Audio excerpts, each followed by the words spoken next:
It was a Tuesday, just one of those slow-burning, ordinary evenings in our small Denver kitchen. The kind where the dishwasher hums in the background, and the smell of tomato soup fills the air. Nothing out of place, until I noticed Emily, hunched over the kitchen table, scribbling in that little black diary of hers like it owed her money. I walked over and leaned on the chair beside her. "What's that?" Another day of venting about how I load the dishwasher wrong. She didn't even smile, just covered the page with her hand and snapped the book shut like a bear trap. "Jake," she said sharply, "don't." I blinked. "Okay, easy. I was joking." She stood up fast, holding the diary to her chest like it was something sacred. "It's not funny. That's private." "Private?" I scoffed. It's a notebook. You're writing 3 feet away from me in our kitchen, not locked in some vault." Her face twisted. "I'm allowed to have things that are mine, Jake. Not everything is up for you to poke at." "Poke at?" I repeated, a chill crawling into my voice. "Is that what I do now? I poke at you?" "You're always watching," she shot back, stepping away. "You hover. You ask these little questions and act like you're just being sweet, but really you just want to know everything. Every thought, every move, every feeling." "I'm your husband." I snapped. "You're damn right I want to know what's going on in your head when you've barely looked me in the eye all week." Her hands trembled slightly, but she didn't back down. "Because I don't want to talk, Jake. I don't want to be interrogated every time I sit down to think." "This isn't thinking, Emily. You're hiding." That's when her eyes turned cold. "Hiding?" she repeated, voice low. "You think I'm hiding because I want a space for myself? Maybe if you didn't make everything about you, you'd see that not everyone processes things out loud." I took a step closer, my heart pounding. "So now I'm selfish? For caring? For asking why my wife shuts down any time I reach for her?" "You don't care, Jake. You just want control," she said. "That's what this is about. You feel me slipping, and you're panicking like you can fix it with questions." I froze. Her words sliced cleaner than any yell ever could. She turned toward the hallway, still clutching that diary like it might dissolve if she let go. "This is my space," she said again, more quietly this time. "Stop trying to take it from me." Then she walked out. No slamming, no theatrics. Just a door closing, soft and final. I stood there in the middle of our kitchen, heart hammering. Our kitchen, the same one where we used to slow dance while pasta boiled, where we spent late nights laughing about bad movies and pouring second glasses of wine. It felt colder now, smaller, like even the walls were picking sides. And on the table, her pen, still uncapped, still warm, like the argument wasn't over, just paused. 3 days passed in a fog. We spoke, sure, but only when logistics demanded it. Dinner's on the stove. "Murphy needs his meds. You're late." Again, our words became tools, not touch. So when Friday rolled in and Emily dropped her bag on the couch like it was still her couch, I decided I couldn't keep pretending. We were in the living room, evening light stretching long across the hardwood. I was standing by the bookshelf, absently straightening a row of old paperbacks, anything to steady my hands. "I'm going to Aspen next week," I said, keeping my tone even. Emily was flipping through the mail on the coffee table. She barely looked up. "Yeah, the guy's trip. Same as every year." I nodded slowly. "Yeah, but this time, I'm going alone." That made her freeze. She turned, eyebrows pulling together. "What do you mean, alone? I always come. We've gone together the last 4 years." I kept my voice steady, but inside, my chest was a live wire. "I need some space, Em. Just a few days to clear my head." Her lips parted in disbelief, then twisted. "Clear your head from what, Jake? Me? Because I write in a journal like half the women in the world?" I walked over to the fireplace and leaned against the mantel. "Don't twist it. This isn't about the diary. It's about how I haven't felt like your husband in weeks." She stood now, arms crossed. "That's not fair. Neither is living in the same house and feeling like I'm one knock away from being shut out," I said. "You treat me like I'm some stranger who accidentally moved in." Emily scoffed. "Because I asked for privacy? Because I didn't want you snooping through pages meant for me? You acted like I was invading a crime scene." I shot back. "You slammed the door on me like I crossed some sacred line." She stepped forward, eyes flashing. "Because it is sacred. It's where I process things, Jake. Not everything I feel needs to be written in your notebook, too." I let out a breath. "You're allowed your thoughts. I'm not asking for a transcript. But don't lie to me and call it normal when we both know something's off." Emily was quiet for a moment. Her voice dropped lower. You think I'm lying? I met her eyes. I think you're hiding something. She didn't deny it. Instead, she turned and paced toward the window, her hands clenched at her sides. I can't believe you're doing this, she whispered. Just running away instead of talking it out. I'm not running, I said. I'm hitting pause before something breaks that can't be fixed. She turned sharply. Jake, you're making this into something it's not. I raised an eyebrow. Then tell me what it is. Her silence filled the room like fog. She blinked fast and looked away. It's just stuff I've been thinking about. That's not an answer, Emily. Well, it's all I've got right now. The room went quiet again. Murphy's tail thumped lazily against the floor in the hallway, the only sign of life in the heavy pause between us. After a long beat, I said quietly, I'll be back Tuesday night. She stared out the window again, her reflection pale against the glass. When did we stop trusting each other? She asked, barely audible. I shook my head. I'm still trying, Em. But you keep giving me reasons to question everything. Her voice cracked. You think I'm betraying you? I didn't answer. Not directly. Just stared at her like maybe I could still find the truth if I looked hard enough. I just need a few days, I repeated, grabbing my keys off the table. That's all. Then I walked past her, slow, steady, not slamming doors. Because I didn't need to make noise to make a point. The silence I left behind did it for me. When I walked through the front door Tuesday evening, the smell of garlic and rosemary hit me like a brick wall. I stopped short. The house was lit low, warm and golden like something out of a catalog. Candles flickered in little glass holders all across the dining table. A bottle of wine was already breathing next to two polished glasses. Plates were perfectly set. Emily had even folded the napkins into little triangles, something she hadn't done since our 3rd anniversary. I stepped in slowly, the wood floor creaking under my boots. Murphy came bounding up, tail wagging like the last few days hadn't existed. I rubbed his head absently, my eyes scanning the scene. Emily appeared from the kitchen in a soft blue dress I hadn't seen in months. Hair curled, smile soft, too soft. Hey, she said, stepping forward. Welcome home. I looked at her like she was a painting hung a little too straight. This is a surprise. I thought you'd be tired, she said, placing a warm hand on my arm. I wanted to cook. For us. The word hung in the air like perfume. Us. I nodded slowly. It smells good. She smiled wider, stepping back toward the table. Go ahead and sit. Food's ready. We sat down across from each other. Chicken marsala, mashed potatoes, roasted carrots. It was all there. Every favorite dish. Wine? She asked, already pouring before I answered. We clinked glasses. She held my gaze as she said, to new beginnings. I swallowed hard, let the wine hit my tongue before answering. Sure, new beginnings.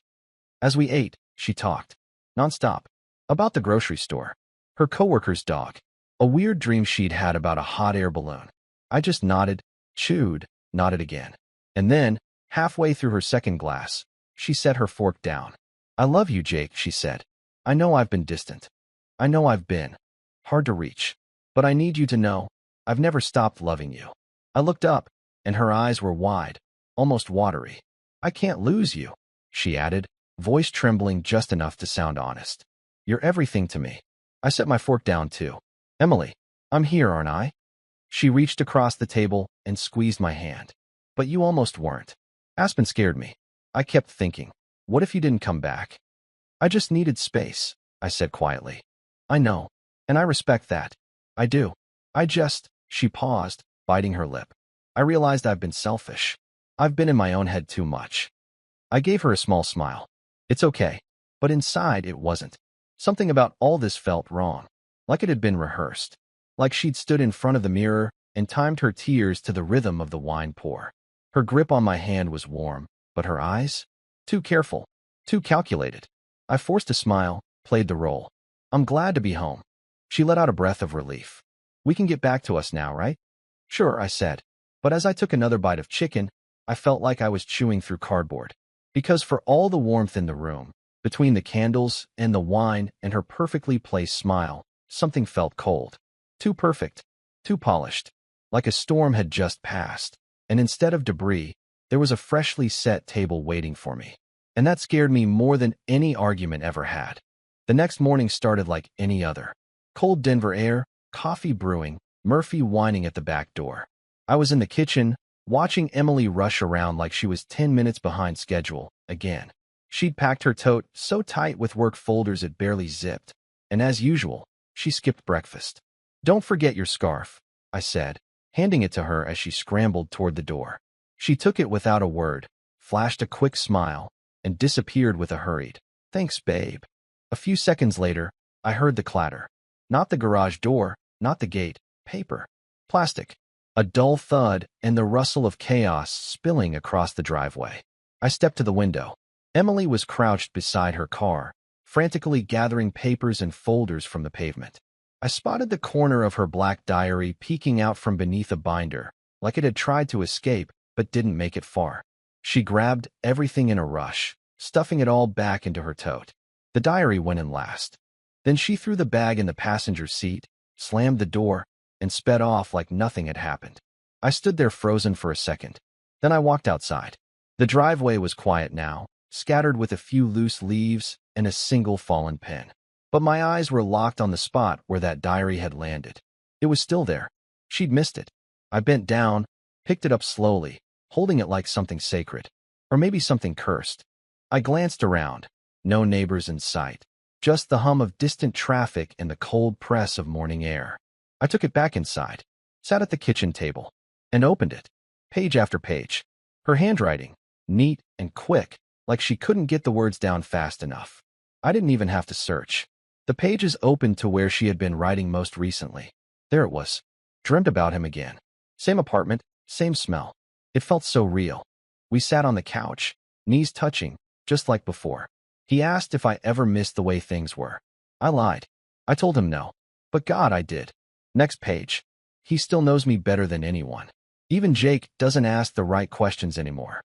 I blinked. My pulse thudded in my ears. I flipped another page, hoping, no, begging, to find something mundane. Grocery lists, to-dos, a harmless rant about work. But no, there it was, in her unmistakable cursive, "Spend a night with my ex." That line didn't just sit there. It stared back at me like it knew exactly what it had done. I leaned back in my chair, the diary still open in my lap. Everything around me disappeared. The clock ticking, the kettle steaming, Murphy whining for breakfast. None of it touched me. I pulled out my phone, hands steady in a way I didn't expect. Click. A photo of the page. Click. Another. The page before. And the one after. I attached the images to an email. To Richard Maddox, attorney subject, private matter body. Need to discuss this. Attaching files. Keep this between us. Then I sent another text to a number I hadn't used in months. Marcus Dell, a local private investigator a friend once used for a custody case. "Hey, Jake Nolan. I need discreet surveillance. Let's talk today." I stood slowly. My body moved without thinking, like it had taken over for my heart. I gently returned the diary to where it fell, just beside the garage door, next to a cracked leaf. Like I hadn't touched it. Like I hadn't just watched my marriage implode without a single scream. And then I got in my car and drove, not to work, not to coffee, just away. Because when trust breaks, it doesn't shatter loud. It cracks quiet, like a bone inside your chest you didn't even know could break. The house felt hollow that night, like it had been drained of something essential. Maybe sound, maybe trust. I sat on the edge of our bed, phone in hand, scrolling through messages from the private investigator. Marcus had already replied, efficient as ever. Said he'd start surveillance tomorrow. Attached a list of known addresses linked to the name in Emily's diary, Trevor R. Martin. That name stuck in my mind like a thorn. I didn't recognize it at first. But now, I couldn't forget it if I tried. A knock on the doorframe. I looked up. Emily stood there with damp hair, her bathrobe tied too tightly at the waist, like she was holding herself together with fabric. Her face was unreadable, eyes alert, shoulders stiff. "You've been quiet," she said. I nodded, thumb still grazing the screen. "Long day. You've barely looked at me since you came home." I glanced at her, then back to the phone. "That's not true." She stepped into the room, slowly, carefully, like the floor might betray her. "It is. And I know why." I said nothing. She crossed her arms. "You've checked out, Jake. I can feel it. It's like you're here, but not here. Like you're just waiting for something." I turned the screen off and placed the phone on the nightstand, then looked at her directly. Emily, you're imagining things. Her laugh was sharp. Don't you dare say that to me. I stood, calm, grounded. You're accusing me of something you don't understand. No, I'm accusing you of pulling away while pretending nothing's wrong. That's worse. Emily, I said, voice low, not everything is about you feeling cornered. Maybe I'm just tired. She scoffed. No, you're calculating something. I can see it in your face. You think I don't know what silence looks like? I stepped toward the bathroom, pausing in the doorway. You're not the only one allowed space, remember? She followed me a few steps. Are you hiding something? I didn't turn around. I don't have the energy for a cross-examination. Her voice hardened. So now I'm interrogating you? I didn't say that. You didn't have to. I turned slowly, meeting her eyes. Emily, if you've got something to say, say it. If not, I'm taking a shower. She stared at me, jaw clenched like she was holding back words sharp enough to wound. But she said nothing. I stepped into the bathroom and shut the door behind me. Water roared from the faucet. Steam rose quickly, but nothing washed away the feeling that we were both circling something we could no longer name. Back in the bedroom, I could hear her pacing. 1 step. 2. Stop. Then again. She wanted to know what I was thinking. She wanted me to say something reckless. To explode. To admit I'd stopped caring. But I wouldn't give her that. Not yet. I needed more than emotion. I needed proof. I needed control. Because if I said one wrong word now, she'd bury it before I could pull it to the surface. So I let the water run. And the silence between us stretched even further, like a thread pulled tight. Just waiting to snap. The bell above the cafe door jingled with that fake cheerfulness only small-town diners manage to keep alive. I stepped inside and scanned the place. Marcus was already there, corner booth, coffee in hand, duffel bag beside him. He didn't wave, just gave me a nod, short and unreadable, like everything about this meeting. I slid into the booth across from him. He didn't bother with pleasantries. You sure you're ready for this? He asked. I wouldn't be here if I wasn't. Marcus reached into the bag and pulled out a thick manila envelope. He placed it on the table, kept his hand on it a second longer than necessary. Like he was warning me one last time. She's been busy, he said. And not just in her head. I didn't reply, just took the envelope, opened the clasp, and pulled out the first photo. It hit like a punch to the ribs. There she was, Emily, laughing, full smile, arm hooked through the elbow of a man I didn't recognize immediately. They were standing outside a townhouse with blue shutters. She wore the scarf I bought her last winter. He had his hand resting on the small of her back like it belonged there. Trevor. I flipped to the next one. Another angle. This time, her hand was on his chest, mid-laugh, like he'd just said something that made her feel young again. Next photo. Different day. Same address. She was arriving mid-morning. No bag, no work ID lanyard. Just her, a coffee in one hand, and what looked like a pastry in the other. Her expression? Peaceful. Relaxed. I looked up at Marcus. She told me she was at the office. He nodded. She wasn't.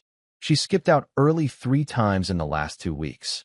All 3 visits were over an hour long. I turned the page. Printed logs. Dates. Times. License plate timestamps. Photos at the entrance of Trevor's complex. Receipts from a nearby deli. 2 iced coffees. One with almond milk, hers. It was all there. Clean. Precise. Undeniable. What else? I asked, voice flat. Marcus sipped his coffee before answering. She's careful. Doesn't stay overnight. No hotels. No obvious public displays. But the intent? It's written all over her. I stared down at the last photo. They were seated on a park bench, facing the lake. Her head rested on his shoulder. His hand was in her hair. No words in the world could twist that into innocence. I slid the papers back into the envelope and pressed it closed.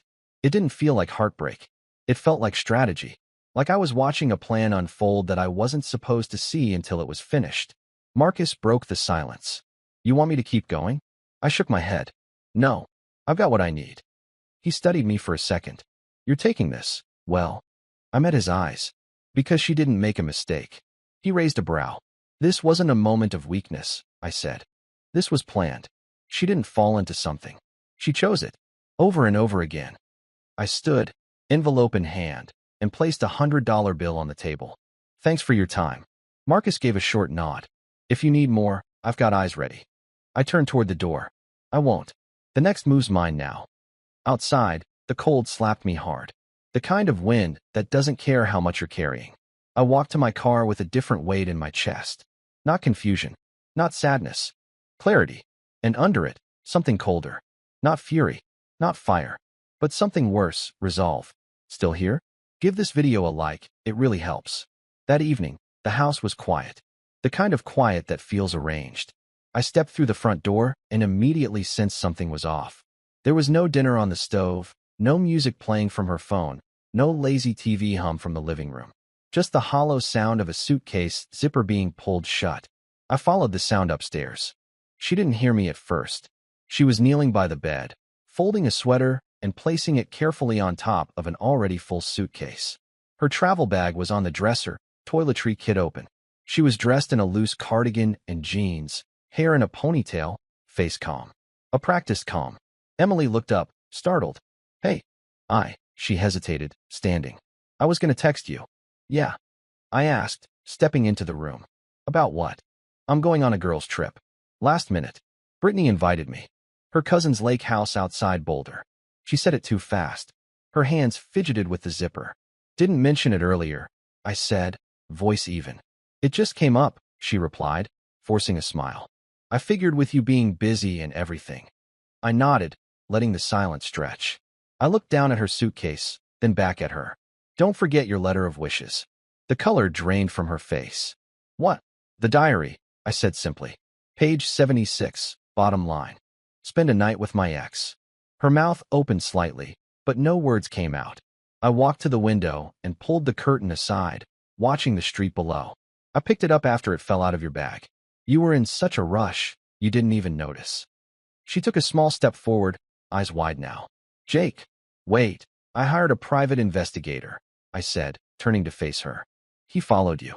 Took pictures. Every morning you told me you had a board meeting. You were parked outside Trevor's place. She swallowed hard. I can explain. No, I said. You can't. Her voice cracked. It didn't mean anything. Don't, I said sharply. Don't stand in this room and try to shrink what you did. It wasn't a mistake. It was a decision. A pattern. A performance. Tears welled in her eyes. I never meant to hurt you. You didn't stumble into his arms, Emily. You walked. You wrote about it. You planned it. She stepped toward me, hands shaking. Jake, please. It wasn't physical. It doesn't matter, I said. You erased this marriage the second you wished for someone else. For a moment, she said nothing. Just stood there, breathing hard, blinking tears away. I didn't know how to tell you, she whispered. I was confused. No, I replied, voice steady. You were selfish. You wanted two lives. One with him, one with me. And now you don't get either. I walked out of the room and down the stairs. She followed. Jake, where are you going? I opened the front door and stood aside. You'll need to finish packing somewhere else. She stared at me, stunned. You're kicking me out. I'm not kicking you out, I said calmly. I'm telling you the truth. You don't live here anymore. You just hadn't heard it out loud yet. Please, she said, tears streaming now. I made a mistake. No, I said, meeting her eyes. You made a wish. She stood frozen in the doorway, suitcase beside her. I didn't slam the door. I didn't yell. I just waited. Eventually, she stepped outside, and I closed the door behind her. Not with anger, not with fire, with finality. The next morning was windless and gray, the kind of stillness that felt fake, the kind of morning where something had to break. I didn't go to work, didn't check emails. I just got in the car and drove. Engine low, tires humming beneath me. I knew exactly where I was going. Marcus had given me the address in a single text the night before. A 2-story brick house in Edgewater. Quiet street. Not the kind of place where neighbors asked questions. Trevor R. Martin. I pulled up just past 9. The driveway was empty. Curtains drawn. But the porch light was still on, like he'd forgotten the sun comes up eventually. I got out of the car, walked up the steps, and knocked. Firm. Calm. No answer. I knocked again, louder this time. Waited. Still nothing. Then I rang the bell and stepped back, folding my arms. Through the frosted glass panel, I could see a shadow move. Someone was definitely home. Trevor. I called out. We're not doing this the coward's way. No response. I stepped off the porch and walked around the side, my shoes crunching gravel. The backyard gate was unlocked, swinging slightly in the breeze. I pushed it open, and there he was, barefoot, scrambling through the grass, phone in one hand, shirt half-buttoned. He froze when he saw me, just for a second, then bolted. "Hey," I shouted. "Stop running." But Trevor didn't stop. He sprinted across the yard like guilt had lit a fire under him, crashing through some hedges and leaping a half-rotten fence like he'd done it before. I chased after him, my feet pounding the ground, heart racing, not from effort, but from fury. By the time I reached the fence, he was already disappearing through the alley on the other side, kicking up dust like a scared kid caught sneaking out. I didn't follow. Didn't need to. The truth didn't need catching. I already had it. I stood there for a few moments, catching my breath, staring into the silence he'd left behind. Then I turned back, walked across the yard, past the empty lawn chairs and broken wind chimes. Back to my car. I sat behind the wheel, gripping the steering wheel tight, watching Trevor's house shrink in the rearview mirror.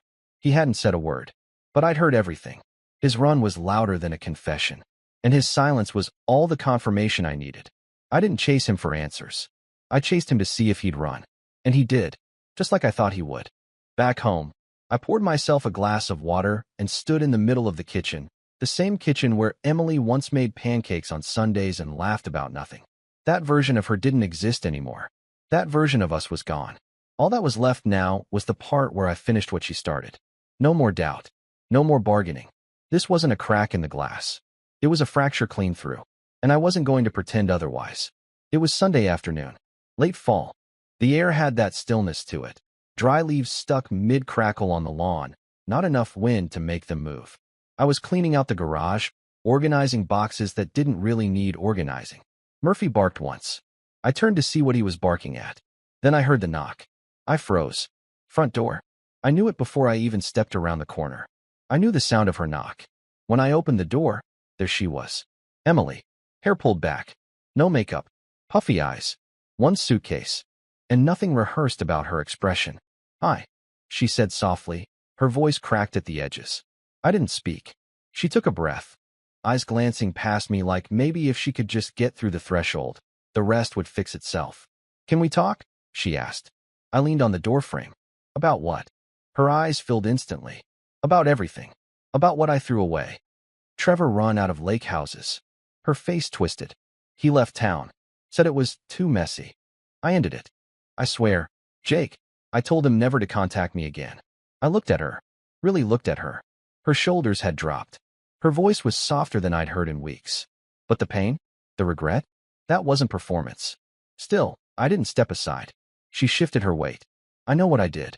And I hate myself for it. I was selfish. I got caught up in something I didn't even understand until it was too late. "That's a lie," I said calmly. "You understood it just fine. You fantasized about it, wrote about it, planned it. Over and over." She shook her head quickly. "It wasn't real. None of it meant anything. It was like chasing something that died years ago. Didn't stop you from chasing." Her tears spilled now. "I made a mistake." I raised an eyebrow. "Mistakes are accidents, Em. What you did wasn't an accident. You nurtured it, protected it, hid it." "I lost myself," she whispered. "I thought I could control it, keep it separate from us. But I couldn't. Because there was no us anymore," I said. "Not once you let him in." She hugged herself, stepping slightly forward. "Jake, I don't want him. I want you. I want our life. I want to fix this." I studied her. The suitcase by her side. The rawness in her eyes. The desperation. "You can't fix what you gutted," I said, my voice low. "You carved a hole through trust, and now you want to patch it with apologies?" "I'm not expecting everything to go back to normal," she said quickly. I'm asking for one more chance. One more shot to prove to you I still belong here." I stayed quiet for a long beat. Then I said it. "You don't." Her breath caught. "You don't belong here, Emily. Not anymore. You didn't just cross a line. You redrew the map and left me off it." She covered her face with both hands, crying now without holding back. "Please," she sobbed. "I know I broke you. I know I broke us. But I'm still in love with you." I didn't flinch. "That's not enough," I said. "Love doesn't erase betrayal. It just makes it hurt more." She looked at me like she wanted to scream, but no more words came. Just shaking shoulders. Just silence. I stepped back once. Just enough to make it clear. Not coming in. Not anymore. She wiped her face with the sleeve of her coat, nodding slowly, as if she finally understood. I'll go, she whispered. I thought maybe there was still something here worth saving. I met her eyes. There was. You just didn't protect it. She turned and picked up her suitcase with trembling fingers. As she walked down the steps, she didn't look back. I closed the door behind her. No force. No anger. Just the sound of finality again. But this time, it wasn't me doing the leaving. The courthouse didn't look like a place where love ended. Just concrete, beige walls, and fluorescent lights that hummed louder than they should. I sat at the long oak table, pen in hand, papers laid out in front of me like a final exam you never wanted to take. Emily sat at the opposite end of the room. Alone. Her lawyer had stepped outside for a moment. She was in a gray blazer, hair pulled back too tight, trying to look composed. But her eyes gave her away, red, tired, glassy. We hadn't spoken since she left the house that day. Didn't need to. There was nothing left to say. A few of our shared friends were in the back of the room. Tom and Renee from our hiking group. Lexi, who'd worked with Emily at the nonprofit. I didn't invite them. They showed up on their own, maybe out of loyalty, maybe curiosity.